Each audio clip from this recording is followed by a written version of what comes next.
Hi, everyone. I'm waiting for Old Faith to come up here. I don't know what that's about, but so day one of shelter in place. Not too bad. Not too bad.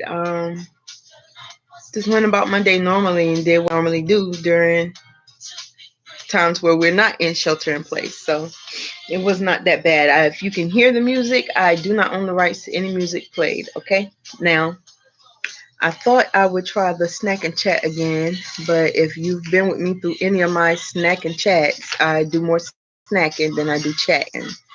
So feel free to ask any questions or whatever the case may be. If something is wrong that I don't know about, type it and notify me. So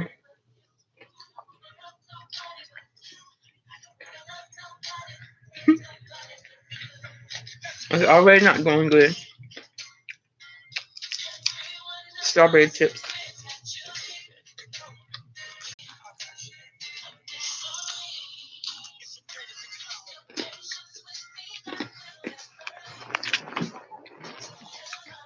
Well,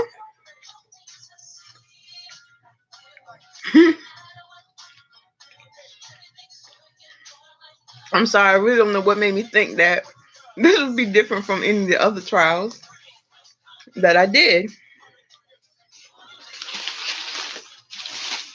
What are some necessities that you guys have on hand for shelter in place? Personally, me, we wanted to make sure that we were, I guess, financially prepared or whatever. And but it seems like nobody's really taking cash. Like, well, not taking cash, but a lot of the stores, like a couple of days prior to, were just like, okay, we're doing card only, no cash. And I'm like, okay. So thank goodness you have, things in place that you can prepare yourself. Or if you don't, just think about that.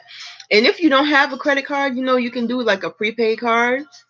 Um, for like when these things come up, they happen, just don't use it, put it away. But you can put like up to $500 on these cards, and you can just put it up, of course, where you know where it's at, and you're not going to forget about it because that's $500, or at least anywhere from $20 to $500 on that card for emergency situations, in case you have to hit the road, or in case something comes up and you can't use cash or whatever. You have that on standby. But they're like net spend cards, the Visa. Be careful with the Visa because there's a difference. The gift card. But you know what? There are pros and cons to the Visa reloadable, and then the gift card, which is not reloadable. The gift card, they don't charge you any fees. They don't take any of your money away. It's a gift. So you use everything to the penny. You get what I'm saying? And then the reloadable, they charge you to put money on the card. Then they charge you every time you use the card. If you leave the money on the card for so many months, then they start charging you a fee for holding your money. They don't tell you that, but you have to read and then call the 800 number and ask those questions, and then they'll tell you. Not that that's important, but I'm just saying, learned a lot of things this season. I'm sorry, during this time. Okay, I'm trying to stay under 5, or I'm staying at 5. But anyway, are there any necessities that anybody may have during this shelter in shelter in place, or whatever you call it, quarantine or whatever? Because another thing we did, we pulled out like old games. My son's still having to go to work because I'm just leave that alone, because he has to work. So it's not a lot of time that we're spending together. And it's like, I'm like, look, why don't you just move to the other side of the apartment, take the guest room, and I'll stay over here. And you know what I'm saying? We'll be sheltered in place together. Not because he's having to go out, because he knows he has the procedure he has to do at the front door, and then go directly to the laundry room, and then go to his room. It may sound like a lot, but he's out there. Who knows what he may come in contact with once on the other side of our door. And the same thing with me. I go work out or go walk or go to the store, whatever it is I have to do. And you never know what you're coming in contact with. You have to protect yourselves, because this is something I don't think anybody living to see it has ever seen before. You know, it's different. But anyway, we got that. We got snacks on deck. Uh, yeah, charge cables or cords for your phone and your laptop. Make sure that everything is charged up. Um, because you spend a lot more time on those items than ever before. So you're trying to make sure everything's intact. Um, I think that, oh, I went over 5. Well, I think that's about it. I pray that all is well with you. I pray that you have a wonderful, blessed time. Be safe. Wash your hands. Use the Lysol sanitizer, whatever it is you got to use, and practice that social distancing if you have to go out. Which I don't think that you should stay pent up in the house, but it's not just to save, keep you safe. It's to keep those who may have compromised immune systems, who may not be able to fight this disease off, because there are a lot of people dying. And I actually watched a video of a lady who broke down. She works in the healthcare field, and I think it was in New York, but she was just saying how, unfortunately, it's scary, y'all. It's okay. Cast all fears into the Lord. Okay. God did not create us a spirit of fear, is what I was trying to say, what I was thinking of. But it's a little troubling, until you realize what to do with that feeling, and that's cast it onto the Lord. Um, the lady said, I get distracted. I'm looking at this bowl of food I'm going to eat. But anyway, the lady, she shared that, and she broke down, and my heart went out to her. She said that it's unfortunate, but they're literally, doctors and medical professionals are having to make a decision between who looks like they may make it and who looks like they're just on their way out. They may not, or they seem too weak. And the decision they're having to make between the two is who gets the other care, the care that could save that life, or waste it on one that may not make it. So can you imagine being one of the people that, you know what I'm saying, you may look like you down, but just help a sister or brother out, and I might make it. Pray with, do something. You understand what I'm saying? But you know there are decisions being made, in which I know they're not just going off of what you look like. I'm aware that it's a lot of factors involved in that decision making. Like, someone must be, sad to say, deathly ill, like systems and things, short organs, whatnot, stuff starting to shut down, or quality of life would not. I don't know, but I just can't imagine having to make that decision. Can you imagine? Oh my gosh. Like, I mean, and the only reason that it would trouble me is because I've seen people be in comas for months, or not necessarily a coma. I was in a coma, but they're on a breathing apparatus. Same thing, but not really. They were on a breathing apparatus, and I think they were on a coma, and maybe all of that was intertwined, and they were going to pull the plug, and the people petition and then and press the issue to leave them on life support just a bit longer, and they did that, and then that person came out of the coma, and I thought that was, hi, say your name. What's your name? Abdelrahman.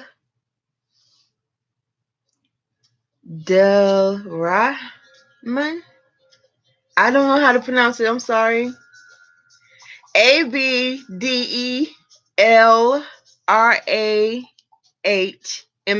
Hi, welcome. But could you imagine having to make the decision? And thank you for commenting.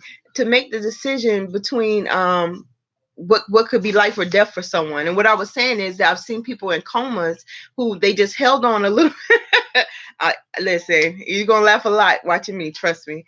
But made a decision to pull the plug, and I think they extended it, didn't pull it right away, and the person came out of the coma, or they came out of the coma during the time that they extended, left it plugged in, whatever the case may be. But can you imagine right now with what's going on with COVID-19, and people just having to make that decision between, okay, they look too weak, don't seem like they're gonna make it, let them, put them in the room, let them, let them go, and then let's work on this one who seems to have a chance. They're younger, they look stronger, or their symptoms are not as bad. Let's work on them, give them the ventilator, the respirator, whatever the case may be. Well, you're spelling it pretty good, so but so I mean, I just trying to make that decision. I don't think I could do it. Okay, well, welcome from Russia. I am in Georgia, in America. Um, um, if you have a channel, put your channel name down there and I'll follow you. Okay, mine is Loving Me to Life Williams, and you can follow me on mine or not, but I'll follow your channel. I like to support because I need the support. But I think I'm repeating myself at this point, but yeah, just could you even imagine having to make that decision? How is everything faring over in Russia? Are you guys okay? Are you like having any issues with what we're dealing with? Okay, and he's out, so that's that. But anyway, I just appreciate what the healthcare workers, what they have on them and what they're having to do. It is a lot, to have to make these judgment calls and these decisions. I just can't. I can't. And then the videos that are coming out of the hospitals, like I think I saw something. I have a family in Brooklyn, right?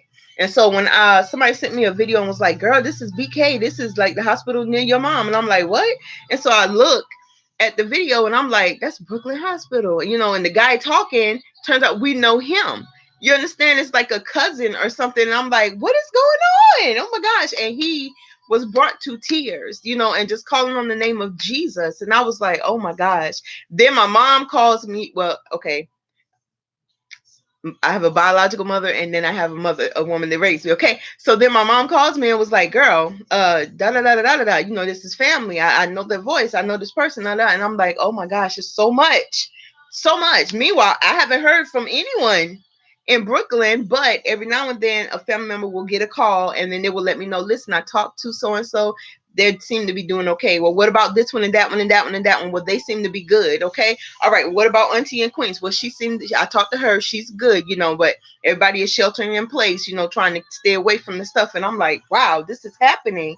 It's a lot. You never know who is touched. I think we are all touched because we're all connected in some shape, form, or fashion, even if it's just by the fact that we're all experiencing this thing that has never been experienced before, this pandemic, to this degree, and how quickly it's spreading and things. But anyway, I apologize. I get a little hyped sometimes in my talking, and I might stumble over my words or repeat myself or whatever have you. But yeah, so I just I've gone well over because we got another person on there tonight. Shout out to and I appreciate them very much. And says that he doesn't speak. He's Russian or she, and they don't speak whatever. But it's sure got the English. Like I said, you got the English down. You can sure type it. If you can't speak it, that's crazy. Even LOL, that's funny. But anyway, I just want to say, y'all, you look, have a wonderful and a blessed rest of your evening. If you can help it, do not go out. You know what I'm saying? Let's give this thing, let's starve it. Anything. Wow, someone said this yesterday, I think it was. Yep, I was in class. This was set Thursday, I'm sorry. And we were talking, and topic of discussion was somewhere around the lines of whatever you starve will die. You know what I'm saying? So we were like, I think it was probably something along the lines of feed your spirit or feed your mind and your heart, positive things, something along those lines. I don't remember word for word because I don't have my paperwork in front of me. And we were like just going through, we was going in. It was good, but I just don't have it, the exact thing. But let's just I hope that everybody stays safe, that we're able to starve this thing, in other words, that it dies out. Like, even if I found out that if like a delivery person say they sneeze on the box, and the box is contaminated now, FedEx or whoever, I don't mean to say those names like they would do such a thing. I'm just saying, if something like that was to happen, you leave the box outside your door, or you use some gloves, take it, and put it somewhere in the house. I would probably leave it outside. And after, I think, did they say 2 to 3 days? I forget. It's a certain amount of days that it will die. if it was on there. Plus, me, my silly self, I'm surprised I don't have my can right now with me. I have the super duper big cans of Lysol. Everything gets sprayed. You understand? The front door, the lock, you understand, coming in and out. No, no, no. We're gonna spray that down. It has to be done. It's not saying that I don't have faith in God, that He's protecting me and that I have the blood, is over me from top of my head to soles of my feet and everything in between. It's that I'm using common sense, and God created the name. It says it kills it on the can. And so we're going to make sure that we kill that. You understand? And if I didn't have anything, I would be standing solely on the fact that I know I'm covered. You feel me? And it's not like I'm aiding it. See, right now I'm having a whole conversation that is not necessary. So I'm going to stop. I'm going to stop. I'm going to stop. But I appreciate your time. I'm so sorry to take up 15 and a half and counting minutes of your time. And I just hope that, one day you'll say something. Why you ain't saying nothing? I feel like I know you and you don't want to expose who you are. So if you know me, then you already know I'm being the same. I don't know. It's kind of, I ain't gonna say it's weird, but yeah. One day I'm gonna call your name out. I'm gonna call your name out and you gonna freak out like Alvin, Richard, Tish, Nick, Bobby, I don't know. I'm gonna figure it out. I'm gonna figure it out. Yeah, and I'm gonna shock you. And when I say your name, you're gonna have to respond yes down there in that in the comments. For real. You can say no, I'm not. I don't care, whatever. But I'm gonna figure it out one day. But anyway, be blessed and be safe, please.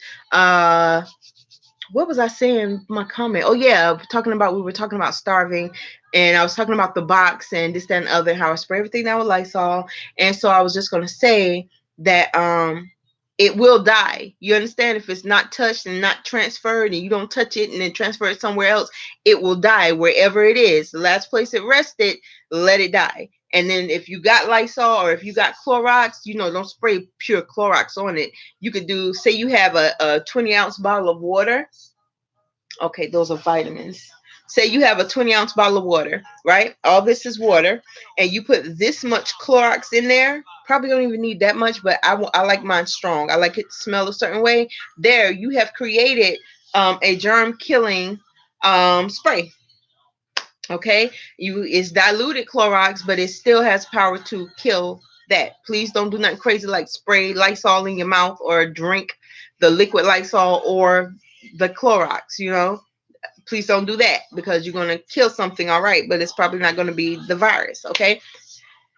Anyway, blessings. I pray that you have a blessed rest of your night. I'm gonna try this again. It's going on 18 minutes and we're about to shut it down now. I apologize. Have a blessed rest of your night. Enjoy, be safe, spend some family time or spend some time with God, and yeah, enjoy. Bye. Bye, bye, bye. What in the world?